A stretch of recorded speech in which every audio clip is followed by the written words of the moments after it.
I'm just going to go check out YouTube.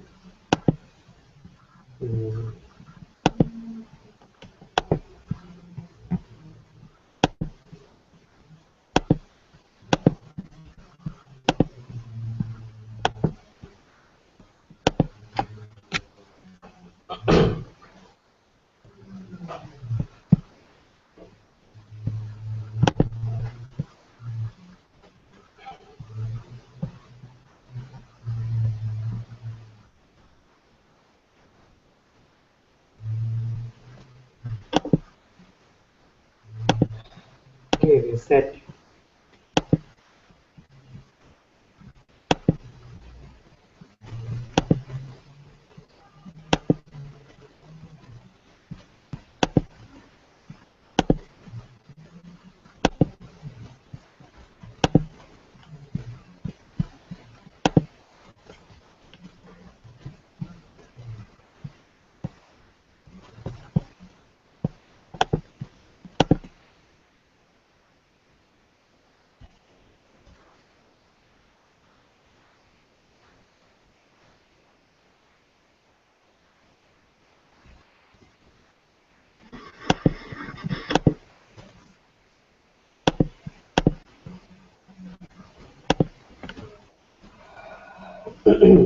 Namaste everyone. Very warm welcome. Sadhguru Srimati Ji ki Jai. Sadhguru Shri Ananta Ji ki Jai. Sangha ki Jai.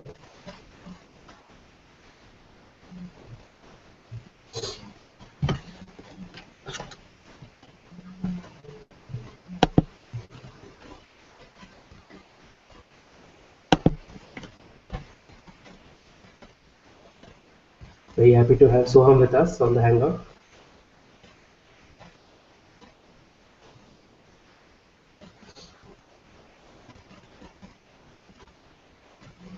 Until my phone runs out of battery.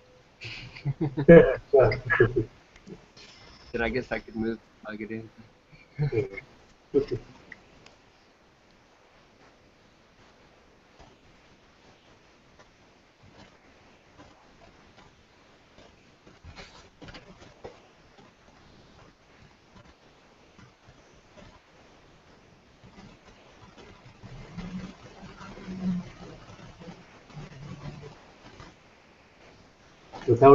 Without a story, without a thought that you need to be anywhere else. You need to have something else other than what can make us suffer.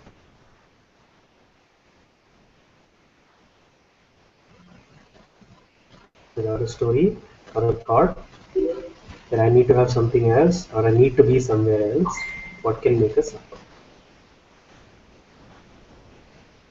So somehow, the number one game of the ego is of resistance. The mind resists everything. Mind resists constantly. Just give me 1 minute. The mind resists everything constantly. And we mustn't expect the mind to stop resisting.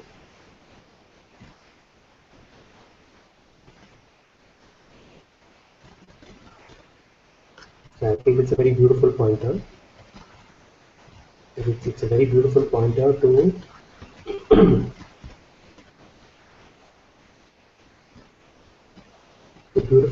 see that the mind's nature is made of resistance. Explore because of something nature. Oh, Jyotika, yeah, Namaste Jyotika.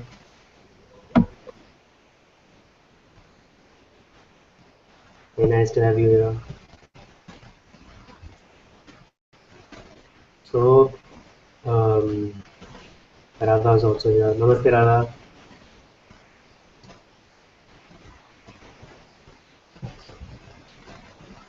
So often what we do is we explore the nature of reality, right?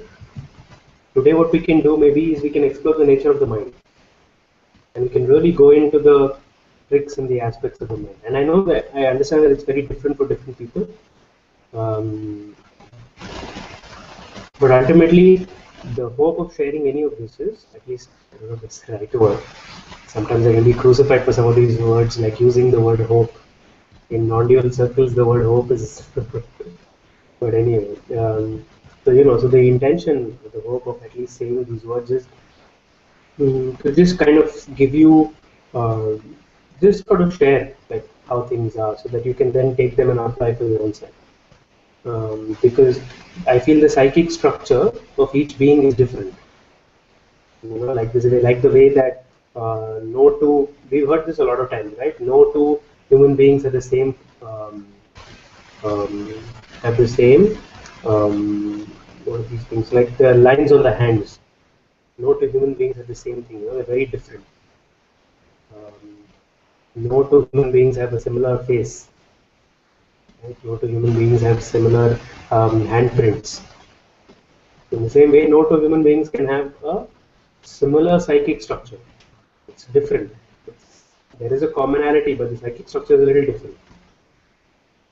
And I feel in the same way, no two human beings can have the same process or same journey of awakening. Because I feel it's very different for each being.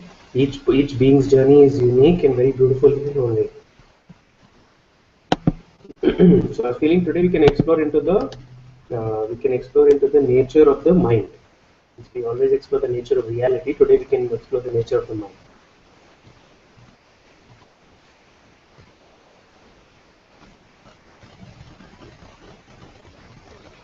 So what are we saying when we explore into the nature of the mind? Right? What do we really want to see? We want to see the nuances of the mind, right? So one of the mind's greatest game is of resistance.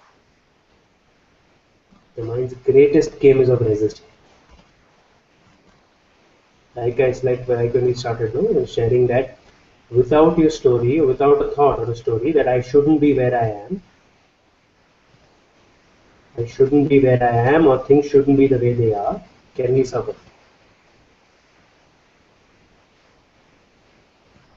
And we can really zero in all of our suffering onto this one instant. All suffering, all struggle is born from just this one thing, that things shouldn't be the way they are. I shouldn't be where I am. I should be somewhere else. Right? And when we hear that the nature of the mind is resistance, one of the first things that happen is we then try to not resist. Which is a very funny thing, because the mind cannot not resist. I'll say that again. The mind cannot not resist. It's not like the mind can stop resisting. No? It's not possible. Because that which is nature is resistance, we are wanting it to be different. And therein lies our problem. So the first thing when we hear is, okay, I understand the problem is resistance, now I must not resist. But that in itself is not, that in itself is a step away.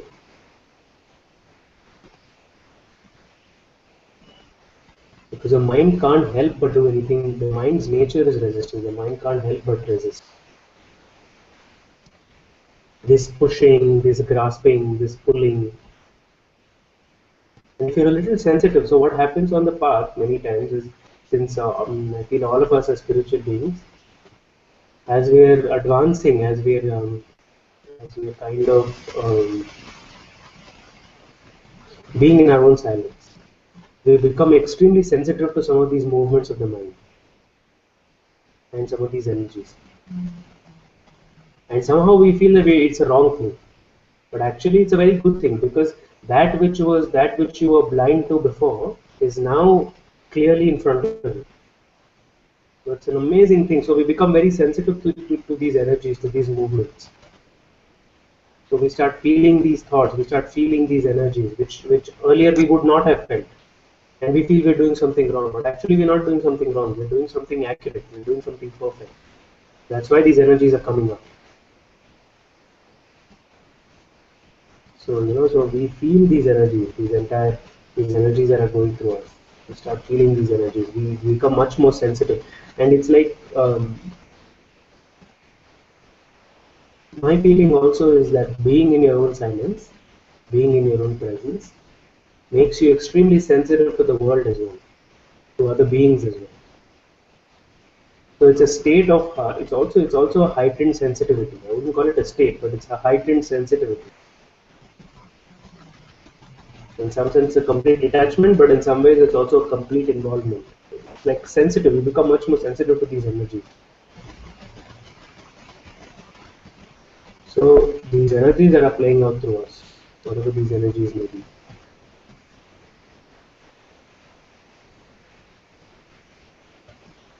we can look at the energies as they play out.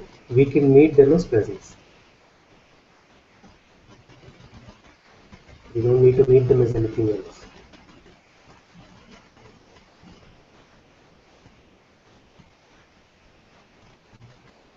And somehow, in our meeting them as presence, we meet them as presence, the presence of what we are, the pure awareness that we have seen ourselves to be. We can meet everything as this presence. And in our meeting them as presence, we somehow restore them. We restore them to their original nature also. Or another way to say them is we pull it all into ourselves somehow. They start dissolving inside of us.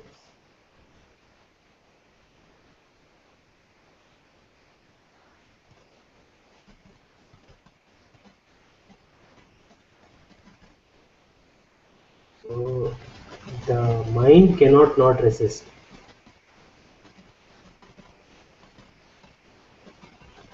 The mind's nature is to resist, it's to fight, it's to grasp, it's to pull. And some of these are not very obvious, these are very subtle energies. So when I'm saying mind, I'm talking about the entirety of all that we experience as energies and feelings, and not just thoughts. There's an energetic movement also inside of it. And somehow, through our lives, as we're growing up, we are not told how to deal with these energies. We understand everything else, but the very intimate, close thing in our lives, these energies that we face day in, day out, moment to moment, instant to instant, we don't know, we're not told how to deal with these energies.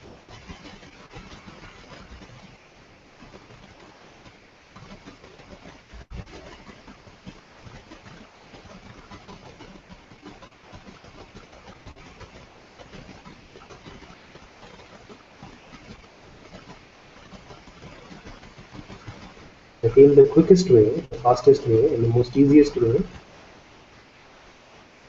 is to let these energies play and to not try to move them, change them, manipulate them in any way. Because sometimes we just kind of sit, we're trying to manipulate these energies. Because we feel that if these energies leave, we'll be happy. There's a deep belief inside of us that to be happy, to be joyful, these energies must not be present. But this is a condition, it's not true. If freedom required the absence of things, it wouldn't be much of a freedom, right? Freedom must be the welcoming of everything. Freedom must be the celebration of everything. And freedom must not mean the absence of something. Freedom must mean the celebration of something.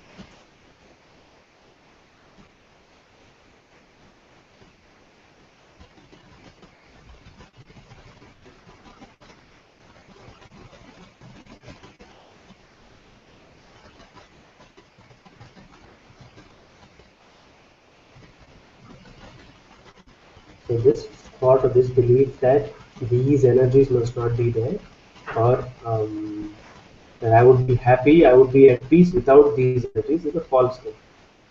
And if you are willing to examine, you can see from the next time. In the presence of these energies, you can feel peace.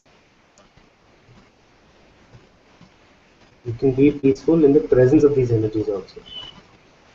You don't need to wait till these energies leave. Whatever the energy may be, or whatever the thought pattern may be.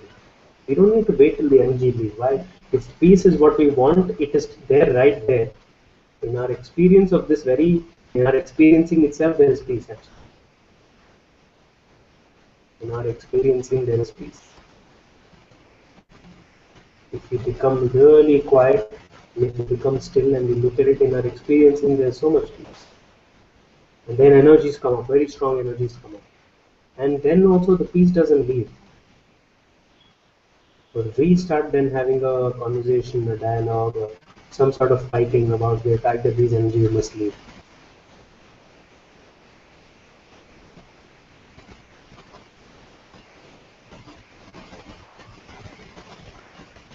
These thoughts, these energies are doing their job anyway. Their job is to make you totally humble.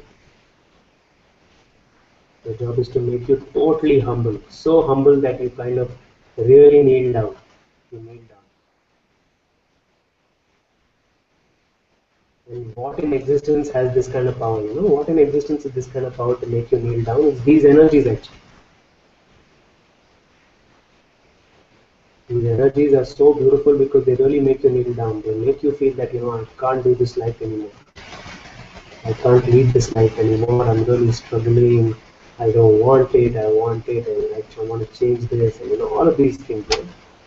And they're perfect because when something like that happens, you're placed into a state of utter simplicity. You're placed into a state of beautiful. For me, I feel it's a beautiful helplessness because they make you humble. They make you open.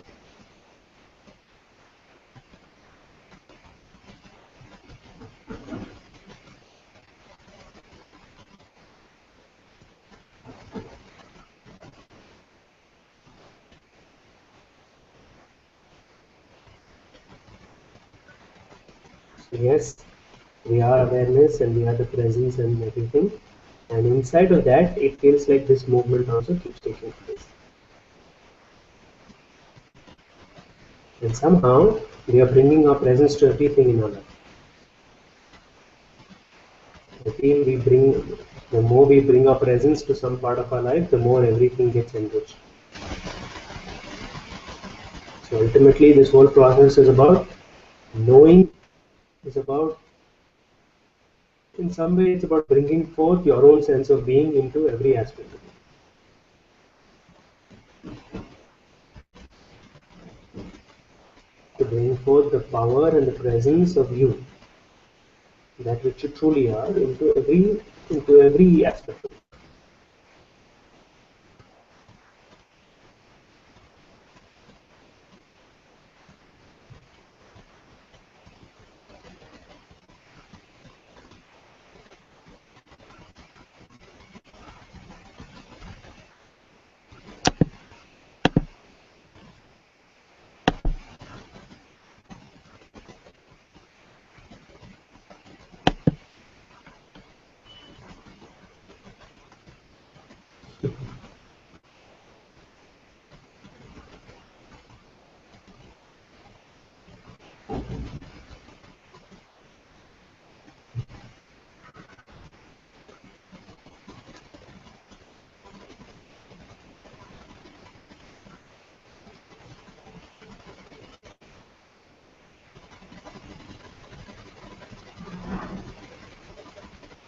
In openness, actually in humility, in openness, life can make us teach lessons that we don't even know we need to learn.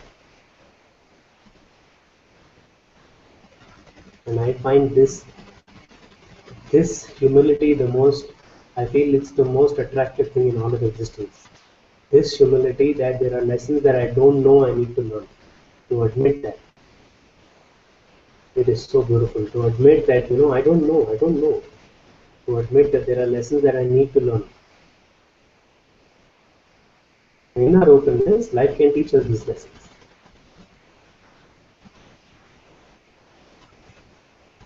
And this humility is for me the most beautiful humility because you've opened your arms up to the Supreme. You opened your arms up to life itself. And then it's a matter. It's very quick. You know, you can learn these lessons very easily. But if you feel we know something, if you feel we hang on to some knowledge, or if we feel we are at a certain stage, at a certain level, then life will still teach you these lessons, but it has to go through more of a hurdle race, because you feel you know. Then the life has to break down this knowing of you feeling you know, and then kind of. But if you just open to life, then life can teach you these lessons that you don't even know that you need to learn sometimes. See, sometimes we see many beings like this. See many beings who are sometimes just declaring. They're declaring that they've seen it all, they know it all. But for me, that's not a very beautiful place to be at. Because when you declare that you know something, you've seen something, then you're not open, you're not fresh to what life can supply you. You feel like you know something, that becomes a problem. You're not open and available to what life can give you fresh right this instant, which is so beautiful.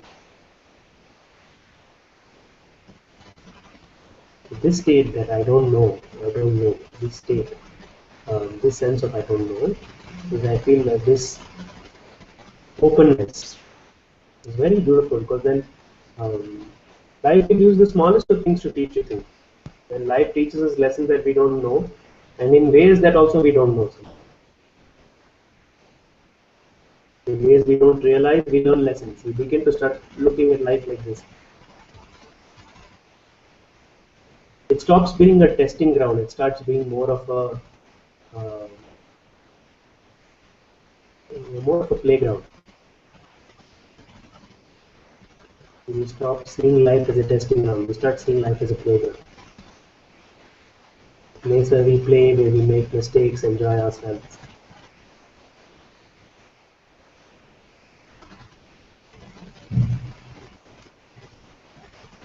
So the mind has a certain way in which it looks at these things. Right? The mind, it resists everything. Right? And the mind has a sense of closeness about it. A sense of closeness, complete closeness. And this is one of the ways in which the mind can play out.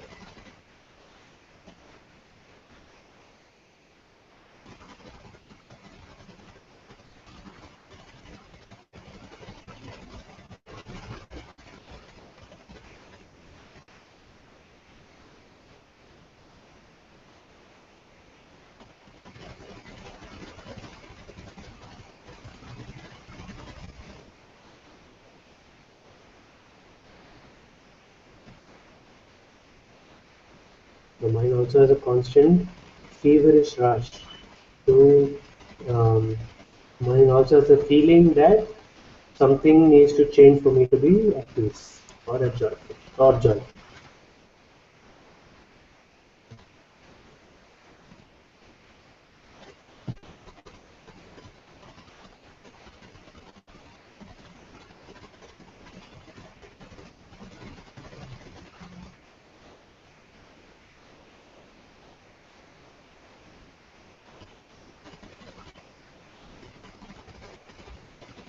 Comparison is another thing of the mind. One of the biggest things the mind does is compare.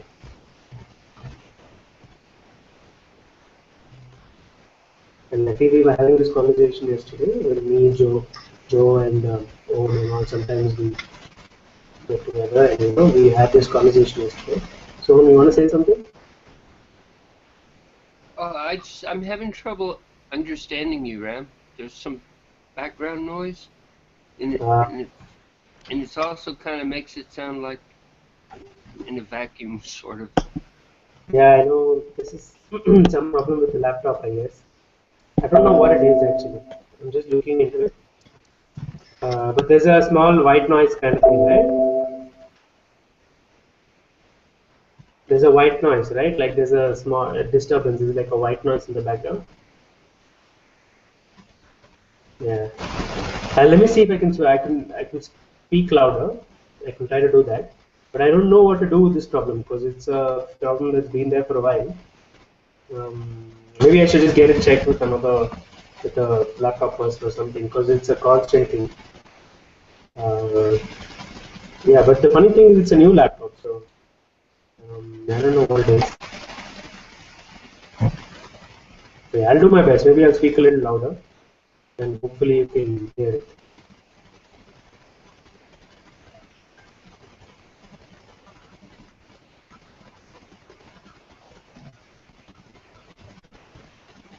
So we're having this discussion, and sometimes it's like the nature of the mind is comparison. The mind compares with anything and everything. So I feel like just yesterday you were sharing is be on this path as though there is only you. There is just you. Don't bother about anything. Don't compare yourself with anybody. Nobody else's state, nobody else's just. It feels okay. If you feel that this so and so being is awakened, then great, good for them. But you stay with what you are experiencing. If you feel so and so is really totally, whatever, and then you're okay, all right. But it doesn't matter because ultimately it's about you. So just, and I feel this attitude is a very powerful attitude. It's a very powerful attitude because it's like I am here in this only as me. I'm in this only for me, and that's not selfish. But live life from the place that there's nobody else but you. Don't compare yourself to anybody else. Don't try to measure yourself up to anybody else. Just trust your own expression as it is in life. If somebody else's expression is maybe talking on a laptop or sharing a broadcast, then okay, but that doesn't concern you because your life is just the way it is. If your expression is talking into a laptop or something, okay, that's the way it is. You don't need to compare it to somebody else, right? Because the mind is always comparing. So live life, like really just totally do this process, be with this process, be with this path, as though there is just only you.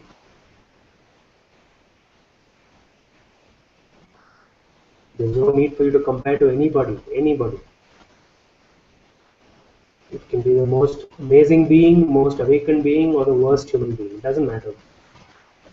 Because what matters to you ultimately is you, is your own freedom, is your own process. And the fact is that no two beings can have a same awakening. No two beings can have same awakening process. Same process of how this. Everybody's journey plays out differently. Everybody's curriculum is different. So even when you compare, it's a little stupid because when you compare, you're trying to say, okay, I must be like that, or this must happen like this. But in your own way of life, something very amazing can happen, something very beautiful. And in our comparison, we sometimes close it down.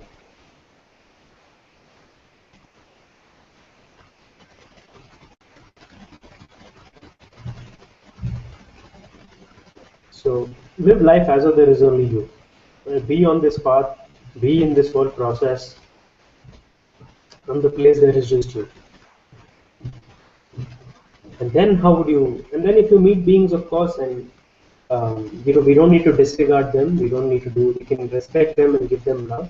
But ultimately, for us, it's about us. I need to. Ultimately, it's about me. Right? I need to stop experiencing a sense of struggle. I need to stop. It's my own journey, right? In some way, it's my own process.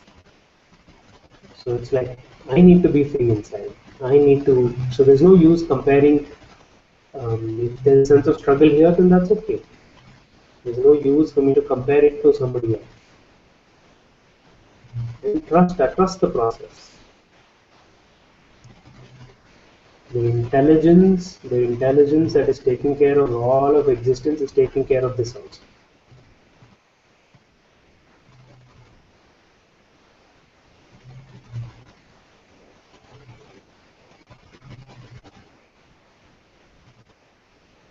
So there is no use of comparing. The mind constantly compares.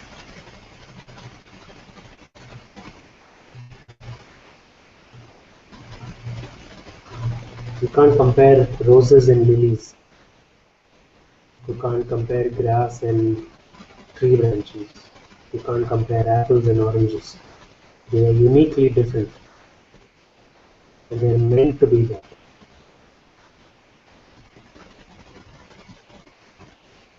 Apples are meant to be apples, oranges are meant to be oranges. Roses are meant to be roses, and lilies are meant to be lilies.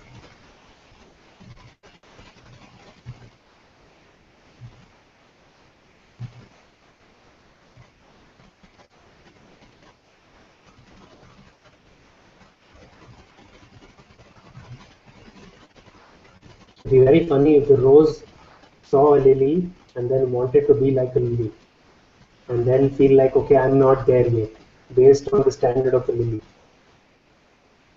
I know it sounds funny, but sometimes that's what we're doing. A rose looks at a lily and say, I need to be like a lily, and then compares itself based on those standards. But then a rose is meant to be a rose uniquely.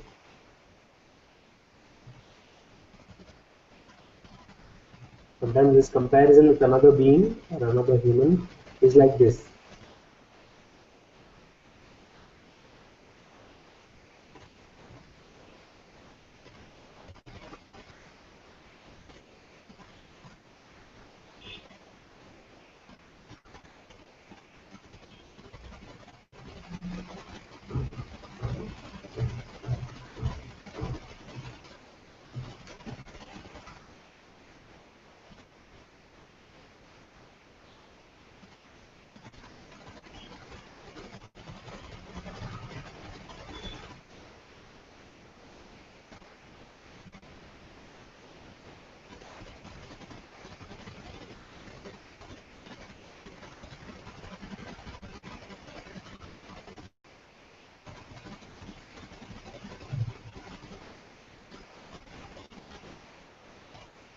The intelligence that's taking care of everything is taking care of your life.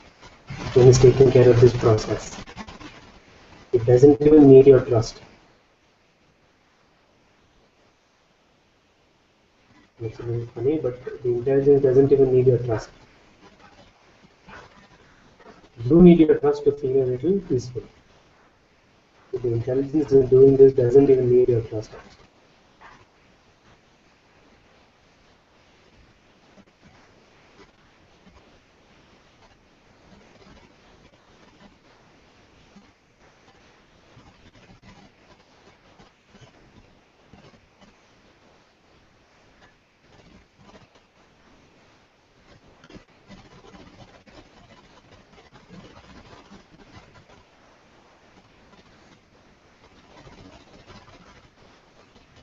This is a song from the Muji Sangha. It's a very beautiful song. It says, in the good times praise the Lord, in the bad times praise the Lord, yes, in all times praise the Lord.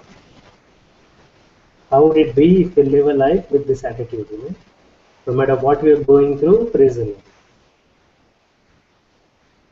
And I feel if you can have that kind of an attitude, not much can trouble you. Just whatever you're going through, praise the Lord.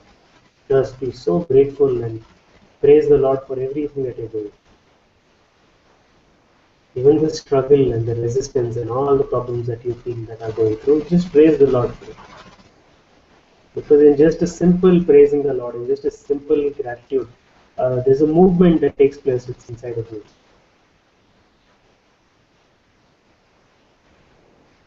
So I love that song.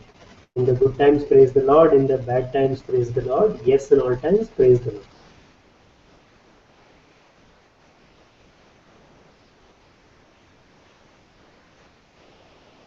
So everything, praise the Lord.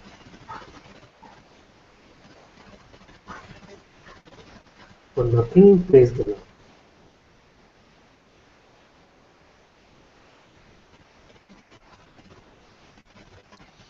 Yeah, the Tibetans say something like, when you have good luck, thank the Guru. When you have bad luck, thank the Guru. It's the same kind of thing. Exactly. I love that. It's very nice. It's good. Ekong Rinpoche used to say, if you're having a bad day today, then pray that tomorrow's worse. Because you're learning. Yeah. It's true. Yeah, it's amazing. Actually, we have a sacred text here called Mahabharata. There's something called Mahabharata and Ramayana here. So Mahabharata also is the story of Krishna, and I remember this one passage in the Mahabharata where Kunti is praying to the Lord, and when Kunti is praying to the Lord, and it is said that Kunti she has the power to pray, and whatever she prays for, anything that she prays for will come true. Whatever Kunti prays for, anything she prays for will come true. So I remember Kunti's prayer actually, and it really deeply resonated somehow. So she prayed to God that, Father, give me all the suffering. She prayed, she said, God, give me all the suffering in the world, give me all the pain in the world. So, because if I have this suffering and if I have this pain, then I'll always only think of you. And I was like, wow, that's a very interesting prayer. Especially when you can pray for anything. And Kunti prays for suffering. She says, I pray for suffering because when I suffer, I think of you. So, like what Som said, if you're having a bad day, pray that tomorrow's worse. Why? Because it brings you this humility. It seems to be a common thread, because in a lot of the sadhanas, Tibetan sadhanas, the prayer will say like, may I take on all the suffering of all sentient beings. It's that the bodhisattva thing, Yes, yes, yes. And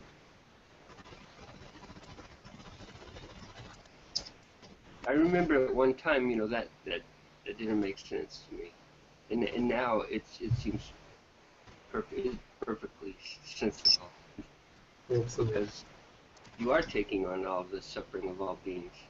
Exactly. Yes. When it would say, you would dedicate merit to the sadhana for the liberation of all beings. Yes. You are everyone. It all makes sense now. Yeah. It does, very beautiful.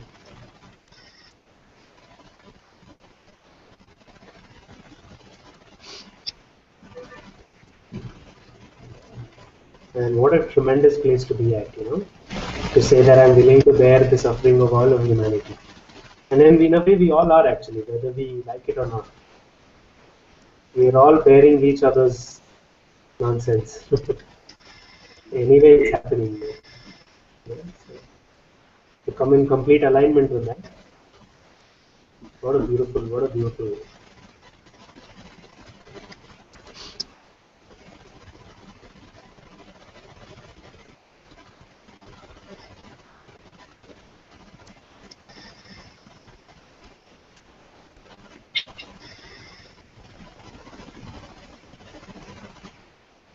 It's very beautiful.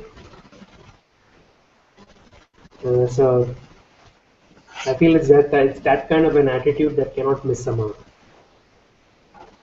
And you're willing inside of your heart to bear all of mankind's suffering somehow.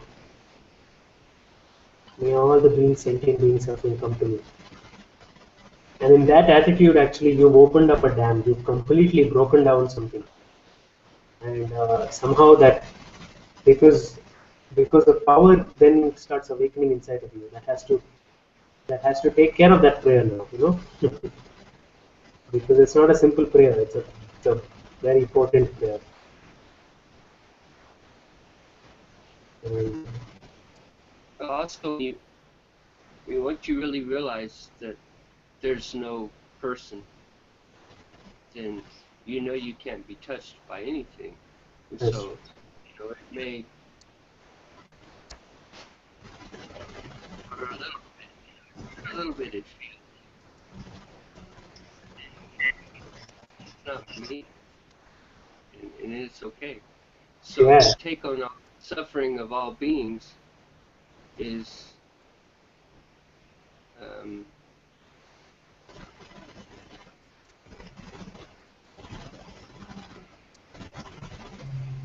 there's no suffering. It's like when Father says, give it all to me. yeah, exactly. Yeah, It's not like in that movie with Jim Carrey, when he was Bruce Almighty, when yeah. when he's in bed and all the voices and prayers are coming into his head, Yes, I love that scene actually. Yeah.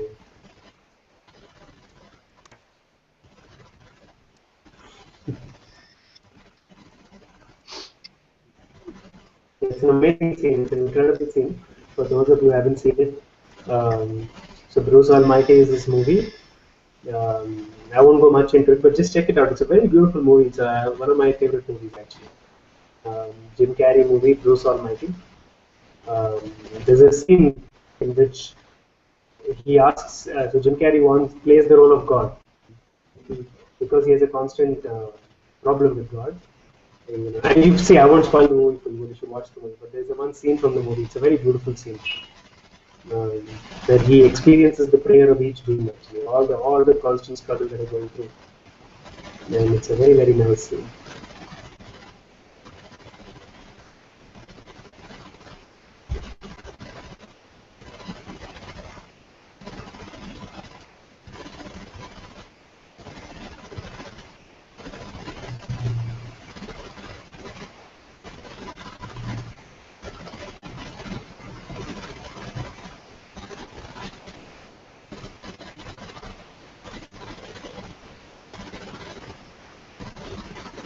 We're all interconnected actually. We're so interconnected that we don't have a clue. Everything in existence is so interconnected. So in a way, when we feel like we're doing something for somebody else, actually we're not doing it for somebody else. It's us itself, right? Because there is only us, there is only consciousness, and everything is just consciousness. So we're so interconnected with everything that we don't even realize that. So in some way, we're all bearing each other's suffering. We're all bearing each other's joy. In this whole pool of existence. So when we're willing to when we consciously in our heart say yes, then we come into alignment with reality.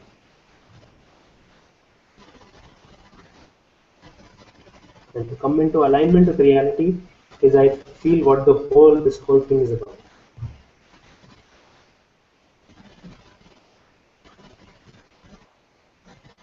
What does coming into alignment with reality mean? It means to be and meet everything in its presence.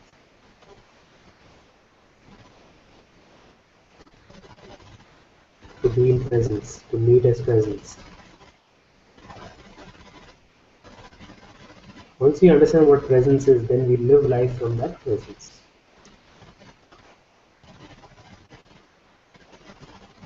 And there's a beautiful joy in doing it.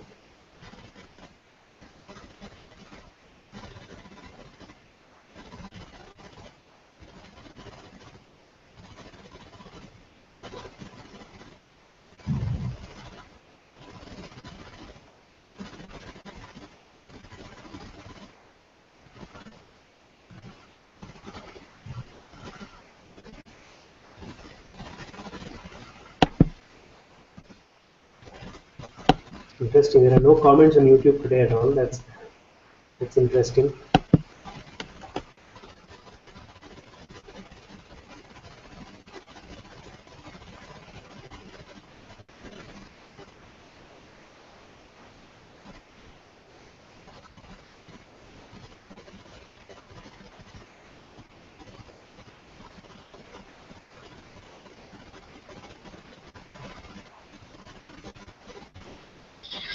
Ram, I haven't felt for a while. Thank you so much, Tom. Thank you for joining. Thank you. So Much nice. love. Yeah, much love. Thank you for sharing. Thank you.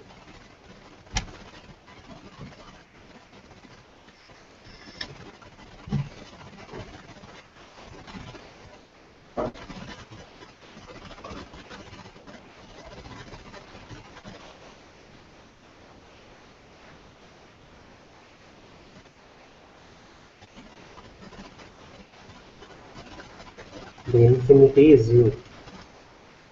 You are the infinite one. You are this vast presence.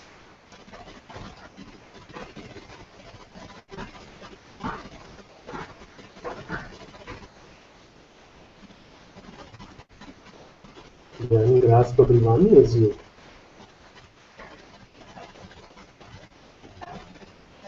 The unspeakable one. That which cannot be spoken about.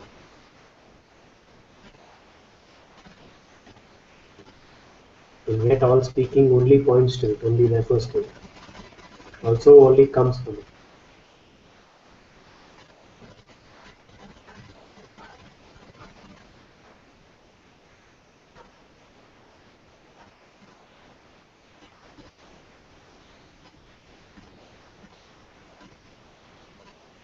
Yeah, it's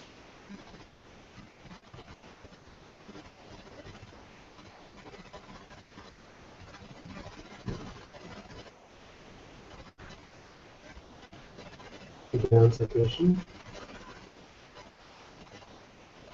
beyond division, lattice.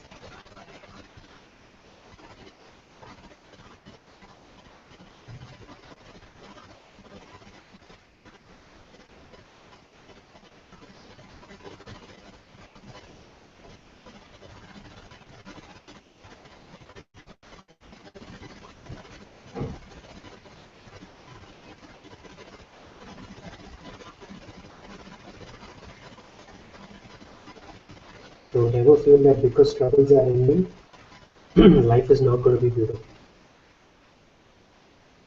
But untroubled life is much more auspicious and much more beautiful. It's much more of an adventure. To live life from presence, I feel, is the greatest high there is.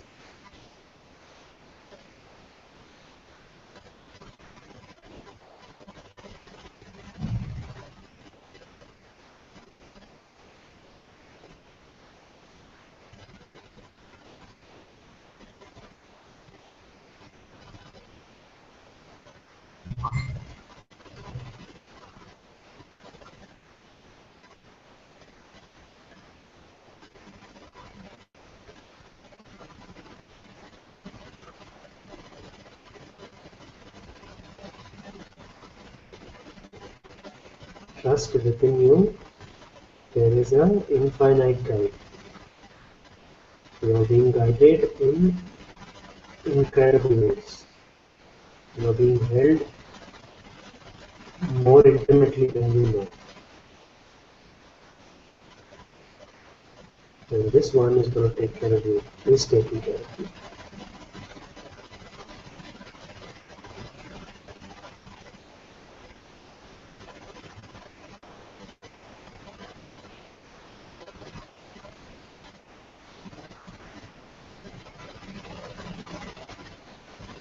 Trust that inside of you, everything is being taken care of. All that you need will be given to you.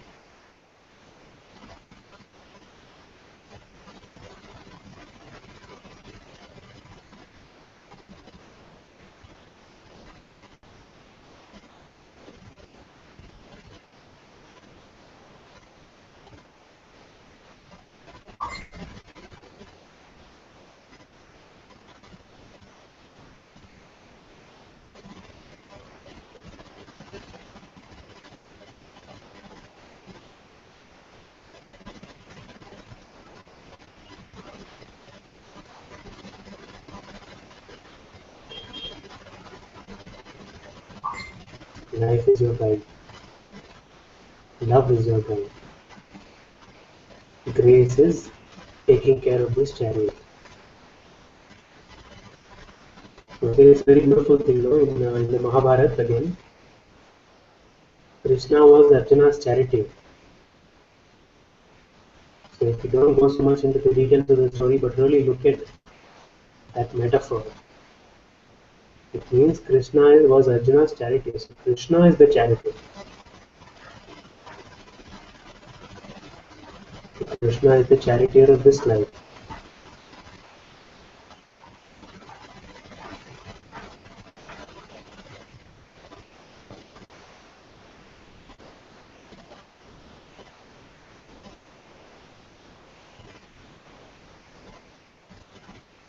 What does it mean? It means everything is being taken care of.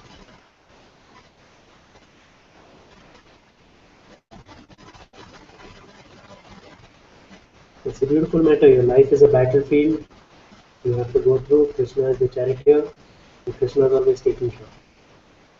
And you are Krishna, you are Arjuna, you are the battlefield, You are the Mahabharata itself. You are all of this.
It says Guru Maharaj ki jai, jai, jai.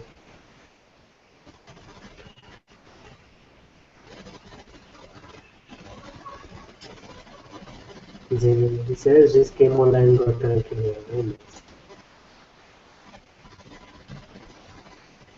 I think we're going to be ending soon anyway, but nice to have you here.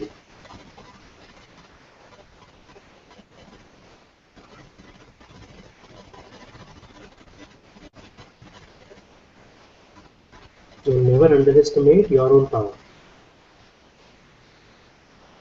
Trust that the words will find you. Whenever you need to share anything with any being, the words will find you.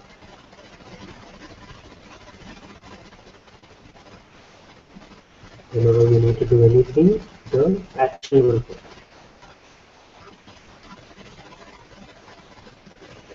You said, I have no idea what you said, so please repeat. Actually, even I have no idea what I said, so it's real hard for me to repeat. No, I won't be able to repeat this. But yeah, I just said.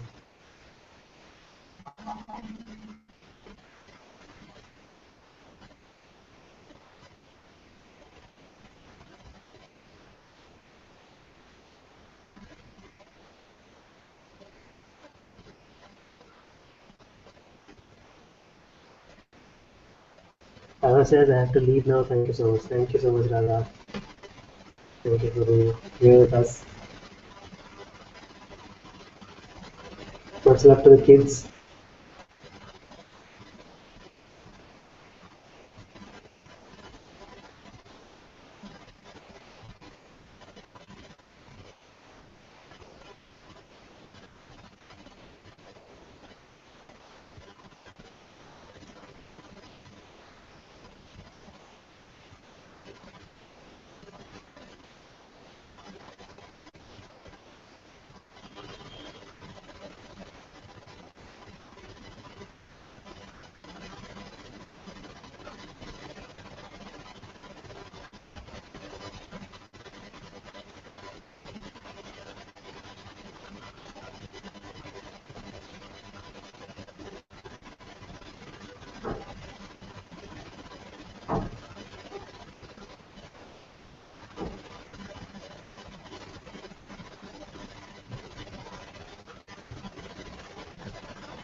Okay, thank you so much everyone for joining in.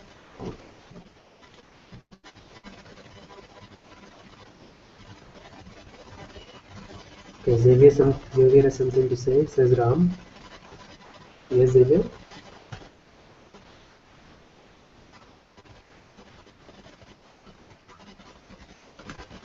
So was I late? Yeah, I started about an hour back, but that's okay. You know, it's perfect timing. This is satsang over. It's just about to end. Actually, we started around 4:40 or something. No? No, it's no problem.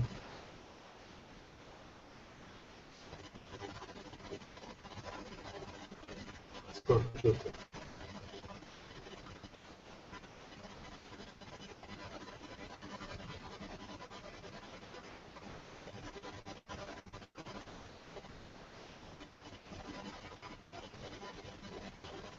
Yes, he says I missed morning satsang event. That's nice. I'm sure you had something to take care of. No?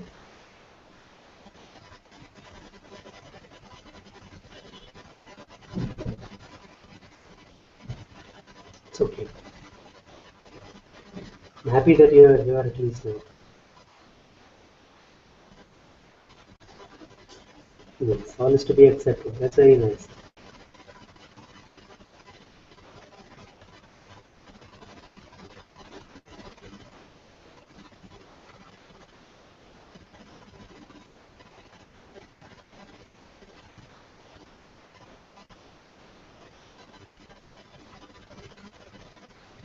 Everything is always on time. You don't have to worry actually. Everything is always on time. Whoever says, Ram, I love your smile, well, in fact, everyone smiles. Yes. I think we all love everybody's smile. It's a very beautiful thing to see everybody smile. There's so much innocence and so much love in any smile.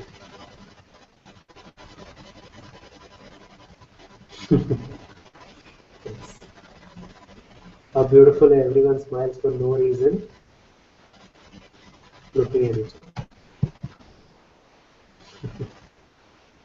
Yes, sometimes it's like this, you know.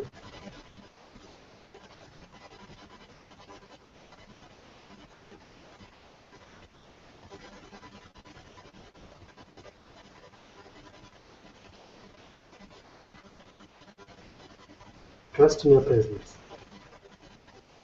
And give all over to your presence as you're doing this.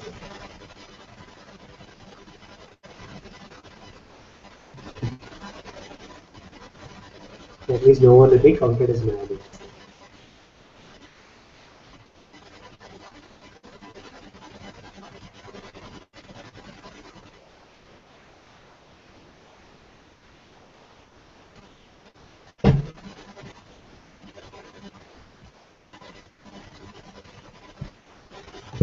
Okay, thank you everyone for being part of this today. So much love.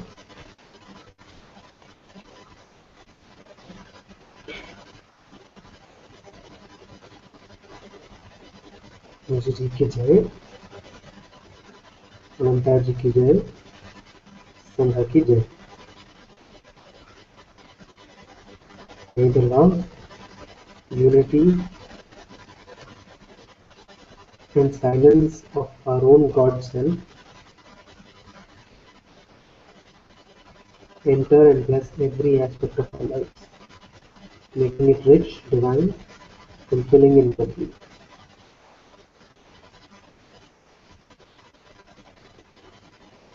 May we enjoy this process and the journey every step of the way, and acknowledge it for its completeness as it is. Amen.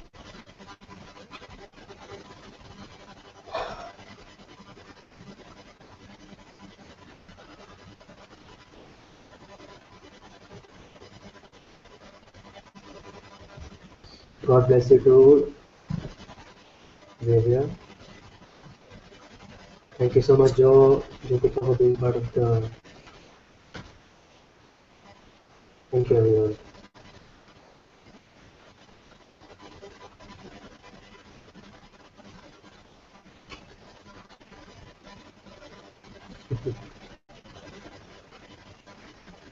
Thank you.